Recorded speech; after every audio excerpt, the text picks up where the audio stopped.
दोस्तों आप सभी जानते हैं जो भारत का इतिहास है वो हजारों वर्ष पुराना है। भारत के विभिन्न प्रांतों पर अलग-अलग राजवंशों ने शासन किया है और इन्हीं राजवंशों ने अपने शासन को बचाने के लिए और अपनी सीमाओं को, अपने राज्य की सीमाओं को बढ़ाने के लिए आपस में युद्ध भी किए हैं। लेकिन भारत के इतिहास में कुछ ऐसे महत्वपूर्ण युद्ध भी हैं दोस्तों, जिसने भारतीय इतिहास को पूर्ण रूप से बदलने का काम किया है। यदि ये युद्ध जो है भारतीय इतिहास में नहीं होते तो आज भारत का जो इतिहास है वो हम कुछ और ही पढ़ रहे होते। तो ये कौन से युद्ध हैं, जानते हैं इन सभी युद्धों के बारे में। इस वीडियो में बने रहिए मेरे साथ। मेरा नाम है राजेश कुमार। चलिए इस वीडियो को शुरू करते हैं। हमारी लिस्ट में जो सबसे पहला युद्ध आता है दोस्तों वो है तराइन का द्वितीय युद्ध। तराइन का द्वितीय युद्ध वर्ष 1192 में लड़ा गया था। यह दिल्ली के राजा पृथ्वीराज चौहान और मोहम्मद गौरी के बीच में लड़ा गया था। दोस्तों दरअसल मोहम्मद गौरी एक मुस्लिम इन्वेडर था जो इंडिया पे बार बार आक्रमण करता था और इंडिया की धन दौलत लूटकर अपने देश ले जाता था। लेकिन उसने वर्ष 1191 में दिल्ली के राजा पृथ्वीराज चौहान को चुनौती दी और इन दोनों के बीच में 1191 में एक युद्ध हुआ था जिसे तराइन के प्रथम युद्ध के नाम से जाना जाता है।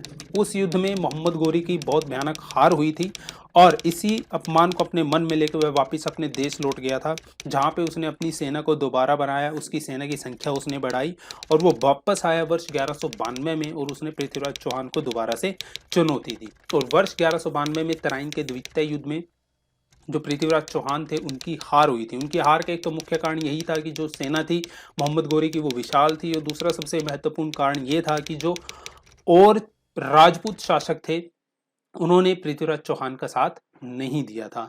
दरअसल दोस्तों पहले तो मोहम्मद गौरी भारत पे आक्रमण करके अपनी धन दौलत लूट के वापस ले जाता था, लेकिन अब की बार उसने ऐसा नहीं किया। तराइन का द्वितीय युद्ध जीतने के बाद वह भारत में ही रुका और उसने भारत में अपना साम्राज्य स्थापित करना शुरू किया। बाद में आगे चलकर उसने अपने सबसे विश्वास पात्र एक उसका गुलाम था जिसका नाम था कुतुबुद्दीन ऐबक। तो अपने भारत में स्टैब्लिश किए गए साम्राज्य की देखरेख के लिए उसने जो है कुतुबुद्दीन ऐबक को गवर्नर नियुक्त किया और जो है वापस अपने देश लौट गया। लेकिन बाद में जैसा आप सभी जानते हैं कुतुबुद्दीन ऐबक ने भारत में गुलाम वंश की स्थापना की थी। दिल्ली के अंदर वो दिल्ली की गद्दी पे बैठा था और यही वो कुतुबुद्दीन ऐबक है जिसने कुतुब मीनार का निर्माण शुरू करवाया था। सो दोस्तों ये वो युद्ध है जिस युद्ध की वजह से जो दिल्ली की गद्दी पर मुस्लिम शासकों के बैठने का समय शुरू हुआ था। तो कौन से युद्ध का नाम आता है? वो आता है तराइन का द्वितीय युद्ध का। हमारी लिस्ट में जो अगला सबसे महत्वपूर्ण युद्ध है दोस्तों वो है पानीपत का प्रथम युद्ध। जी हाँ, पानीपत की प्रथम लड़ाई। दोस्तों पानीपत की प्रथम लड़ाई जो लड़ी गई थी वो लड़ी गई थी बाबर और दिल्ली के सुल्तान इब्राहिम लोदी के बीच में 1526 में। दरअसल दोस्तों बाबर को भारत पर आक्रमण करने के लिए इनवाइट किया गया था। किसने इनवाइट किया था? इब्राहिम लोदी का ब्रदर था जिसका नाम था सिकंदर लोदी और मेवाड़ के राजा थे राणा सांगा। तो ये दोनों जो है इब्राहिम लोदी के शासक को उखाड़ कर फेंकना चाहते थे, इसलिए उन्होंने बाबर को इनवाइट किया भारत पर आक्रमण करने के लिए। तो बाबर की सेना आई और उसने भारत पर आक्रमण किया और पानीपत के पहले युद्ध में इब्राहिम लोदी की हार हुई और 1526 में ठीक है ये युद्ध लड़ा गया था। इस युद्ध का परिणाम क्या था दोस्तों? भारत जो है बाबर को इतना पसंद आया, भारत की ब्यूटी इतनी पसंद आई, भारत में जो धन दौलत थी उसने बाबर को इतना मेस्मराइज कर दिया कि वो भारत में ही रुक गया और उसने भारत में ही अपना साम्राज्य आगे स्थापित करने की सोची। तो इसके परिणाम स्वरूप क्या हुआ? बाबर ने मुगल वंश की स्थापना की भारत के अंदर इस युद्ध के बाद। ठीक है, सो मुगलों का शासन भारत में कब शुरू हुआ? कौन सी लड़ाई के बाद शुरू हुआ था? पानीपत की प्रथम लड़ाई के बाद शुरू हुआ था। तो इसीलिए ये बैटल जो ये युद्ध है ये भारतीय इतिहास में बहुत महत्वपूर्ण माना जाता है।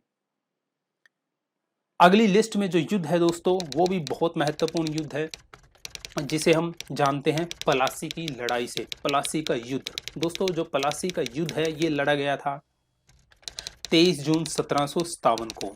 ये युद्ध लड़ा गया था जो उस समय बंगाल के नवाब थे जिनका नाम था सिरजाऊ दौला और ब्रिटिशर्स के बीच में। जी हाँ, आपने सही सुना दोस्तों। जो बैटल ऑफ पलासी है ये बहुत ही महत्वपूर्ण है क्योंकि क्या था कि जब बंगाल के नवाब सिरजाऊ दौला थे उस समय ब्रिटिशर्सों ने बंगाल के अंदर अपना एक किला बनाया जिसको फोर्ट विलियम के नाम से फोर्ट विलियम नाम उन्होंने इसका रखा था। और ये जो किला उन्होंने इस्टेब्लिश किया था बिना परमिशंस के, बंगाल ऑफ नवाब थे जो, उनकी बिना परमिशन से इसको इस्टेब्लिश किया था। दूसरा, आगे चलकर जो अंग्रेज अपने व्यापार को बढ़ाने के लिए गतिविधियां करने लगे, उससे जो बंगाल के नवाब थे सिजाउद्दौला, उनके शासन में दिक्कतें आने लगी। तो ये दिक्कतें इतनी बढ़ गई थी ब्रिटिशर्स की तरफ थे उनके शासन में, तो बंगाल के नवाब ने जो है, जो उनका फोर्ट विलियम था अंग्रेजों का, उस पर आक्रमण कर दिया और उसको ध्वस्त कर दिया। अब इसका बदला लेने की अंग्रेजों ने सोची और जो है सिजाउद्दौला के खिलाफ युद्ध की घोषणा की। तो ब्रिटिशर्स की तरफ से जो लड़ाई लीड करते हैं वो होते हैं रॉबर्ट क्लाइव।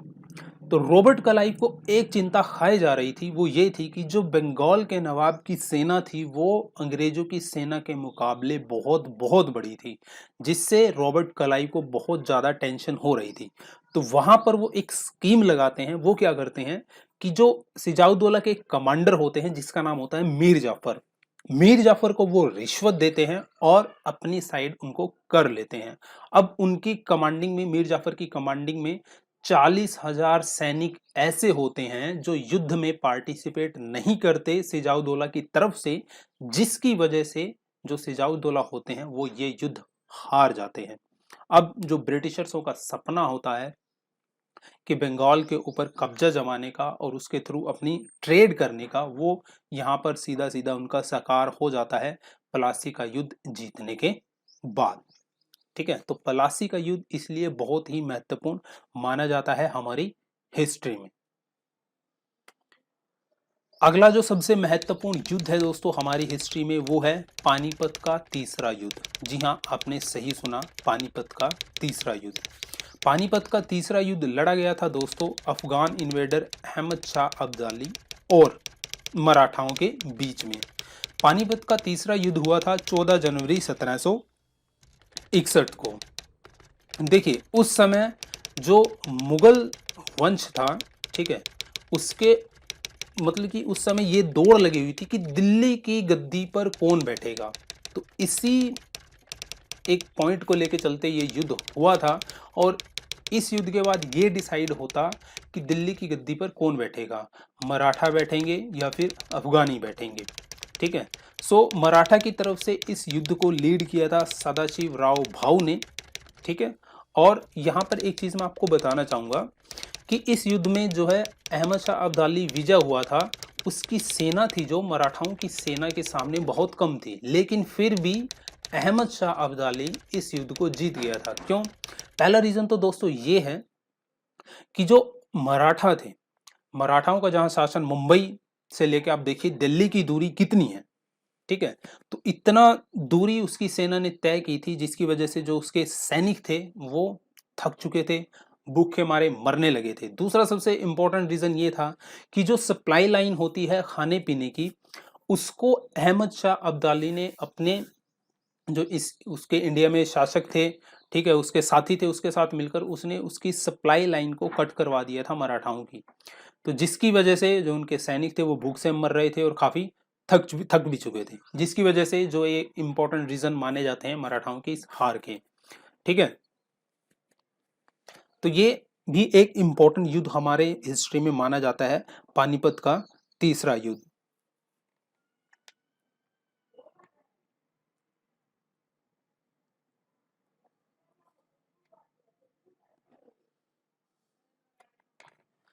अगली लिस्ट में जो सबसे महत्वपूर्ण युद्ध है दोस्तों वो है बक्सर का युद्ध। जी हाँ, आपने सही सुना, बक्सर की लड़ाई दोस्तों 22 अक्टूबर 1764 को लड़ी गई थी।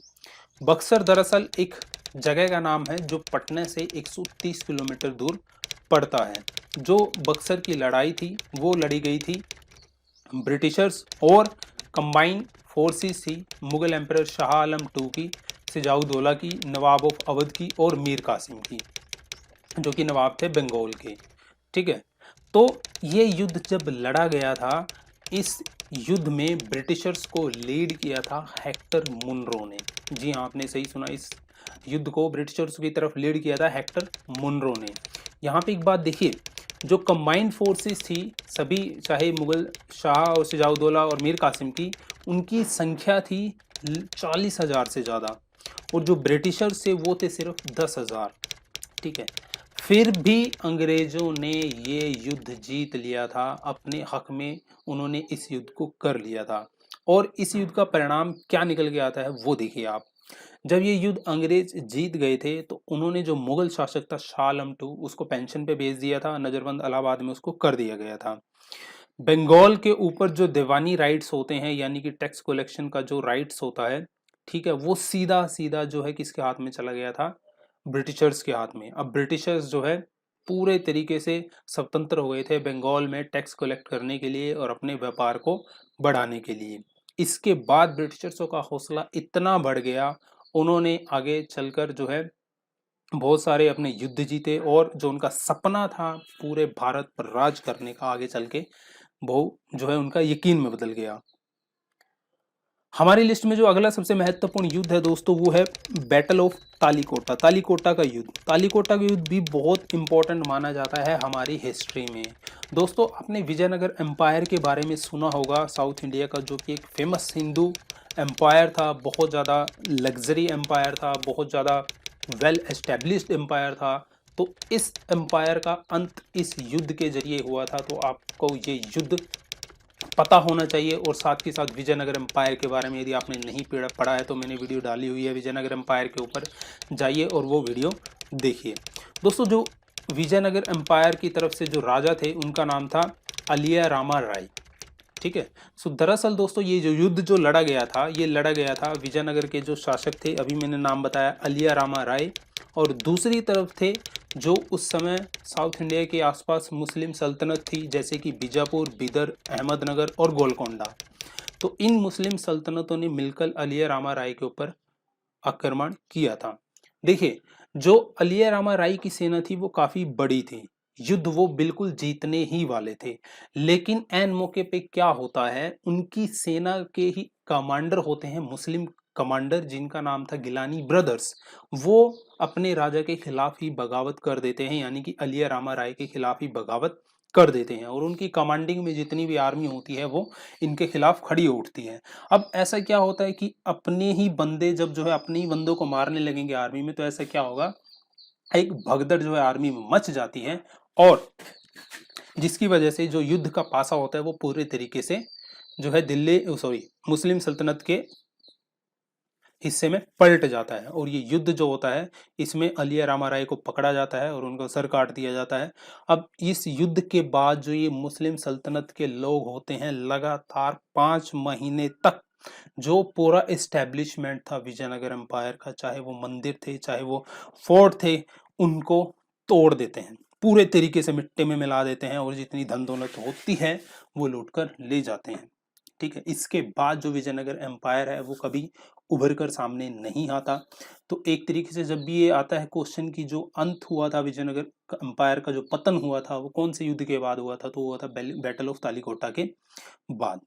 ठीक है, तो ये भी इंपॉर्टेंट युद्ध हमारी हिस्ट्री में माना जाता है। नेक्स्ट युद्ध जो हमारी हिस्ट्री में है दोस्तों वो है बैटल ऑफ दीव, दीव का युद्ध। दोस्तों दीव का युद्ध उस समय का, कब ये युद्ध लड़ा गया था, 3 फरवरी 1509 को। ये युद्ध एक नेवल युद्ध था, यानी कि इस युद्ध में जो पानी वाले जहाज थे उनके ऊपर ये युद्ध लड़ा गया था। तो एक ये नेवल, ये आपका युद्ध था, ये आपको पता होना चाहिए। तो इस युद्ध के पीछे का कारण क्या है वो आप थोड़ा सा समझ लीजिए, और इसका युद्ध का परिणाम क्या हुआ था, कैसे इसने हमारी हिस्ट्री को पलटा। दरअसल दोस्तों आप जानते हैं साउथ इंडिया पुराने समय से ही मसाले प्रोड्यूस करता है, और वो मसाले जो है ट्रेड करके जो है विभिन्न देशों में भेजे जाते थे और वहाँ ट्रेड किया जाता था। तो यहाँ पे मैं एक चीज़ आपको बताना चाहूँगा, भारत में उस समय जो साउथ इंडिया में कालीकट और कोचीन के आसपास के एरिया में जो मसाले प्रोड्यूस किए जाते थे, उन मसालों को इजिप्ट भेजा जाता था। तो वहाँ का जो लिंक था वो इजिप्ट से था। ठीक है, तो इजिप्ट के शासक जो उसको मंगवाते थे, और बाद में वो आगे ट्रेड करके उसको यूरोप में बेचते थे इजिप्ट के लोग। ठीक है, तो वेनिस वो मिसाले जाते थे और उनको जो है हाई प्राइसेस पे यूरोप में बेचते थे। तो ये कड़ी बनी हुई थी साउथ इंडिया, मिडल ईस्ट और यूरोप की। तो जो पुर्तगीज थे जब उनको इस चीज का पता चला, तो वो सीधा सीधा जो ये ट्रेड था ये स्पाइसेस का, मसालों का, इसके ऊपर अपना पूरा कंट्रोल चाहते थे, और वो अपनी खुद की ही एक जो है सी रूट एस्टेब्लिश करना चाहते थे। तो जिसकी वजह से क्या हुआ कि जब ये युद्ध हुआ तो इस युद्ध में पार्टिसिपेट किस किस ने किया था मैं आपको बता देता हूँ। सो भारत की तरफ से जो इस युद्ध में थे वो थे गुजरात के सुल्तान, ठीक है। इनका लिंक था इजिप्ट से इन्होंने मदद मांगी थी, तो इसमें ममलूक बुर्जी सल्तनत भी इजिप्ट की शामिल हुई थी। और इजिप्ट ने मदद मांगी थी वेनिस से, तो इसमें जो सपोर्ट थी रिपब्लिक ऑफ वेनिस की भी थी। तो ये युद्ध लड़ा गया था पोर्तुगीज एम्पायर और इन कंबाइंड फोर्सेस के बीच में। लेकिन फिर भी इस युद्ध में जो है पुर्तगालीज जो है विजयी हुए थे, और पहली बार किसी यूरोपियन ट्रेड ने भारत में अपना एस्टेब्लिशमेंट की थी और सी ट्रेड रूट जो है एस्टेब्लिश किया था, ठीक है। तो यहाँ पे हम कह सकते हैं कि इस युद्ध के परिणाम क्या आए थे कि पहली बार कोई यूरोपियन शक्ति ने अपने जो है पैर भारत में पसारे थे। और ऐसे पुर्तगालियों ने अपने पैर पसारे थे इस युद्ध के पश्चात कि वो कब जाके फ्री हुआ था इंडिया, वर्ष 1961 में जो इंडो पोर्तुगीज वार हुआ था उसके बाद, ठीक है। तो ये कुछ हमारी हिस्ट्री में इंपॉर्टेंट बैटल्स हैं जो आपको पता होनी चाहिए। कैसी आपको ये वीडियो लगी मेरे को कमेंट बॉक्स में बताइए। मिलता हूँ आपसे नेक्स्ट वीडियो में नए टॉपिक के साथ। शुक्रिया इस वीडियो को देखने के लिए।